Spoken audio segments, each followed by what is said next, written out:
దీంట్లో ఉండే ప్రత్యేకత ఇవన్నీ తెలియజేస్తే క్రమంగా ముందు ఈ దీపం, ఈ భౌతికమైన దీపం పెట్టడంలో పోటీ పడతాడు. నేను 10 దీపాలు పెట్టాను, నేను 20 దీపాలు పెట్టానని ఆడపిల్లలు చూస్తూ మగపిల్లలు, దీపాలు పెడుతూ ఆడపిల్లలు వాళ్ళని చూస్తూ మగపిల్లలు అంతా సంతోషిస్తారు. తర్వాత క్రమంగా ఈ వెలుతురు ఇలా చూసిన తర్వాత ఈ దీపపు వెలుతురు ఇలా ఉంటే లోపల గుండెల్లో ఈ దీపాన్ని పెట్టగలిగితే, విజ్ఞాన దీపాన్ని వెలిగించగలిగితే అని ఆలోచిస్తారు. అదిగో ఆ విజ్ఞాన దీపాన్ని వెలిగించడానికే కార్తీక మాసంలో ఈ దీపారాధన చేస్తారు ప్రత్యేకంగా. కేవలం ఇందులో పోటీ పడుతూ కూర్చోమంటారు. ఆ విజ్ఞాన దీపాన్ని మనం శివతత్వం, విష్ణుతత్వం రెండూ కలిపినటువంటి పరమాత్మతత్వం, ఈ 3 తత్వాల విశదీకరణ ద్వారా కార్తీక మాసంలో ప్రధాన దేవతలుగా ఉండే శివుణ్ణి, విష్ణువుని, ఇద్దరి యొక్క తత్వాన్ని తెలుసుకుని మనం భావపూర్వకంగా ఆరాధన చేస్తాం.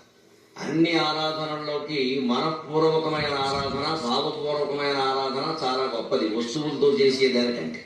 ఎందుకంటే ఎన్ని పువ్వులు పెట్టినా, ఎన్ని ఆకులు పెట్టినా, ఎన్ని కొండలు ఎక్కినా, ఎన్ని మెట్లు ఎక్కినా మన మనస్సు అక్కడ లేకపోతే ఉపయోగం లేదు, మొత్తం దండగైపోయినట్టే లెక్క. ఆ మనస్సు నిలబడడం కోసమే ఈ ఏర్పాట్లని. ఈ దీప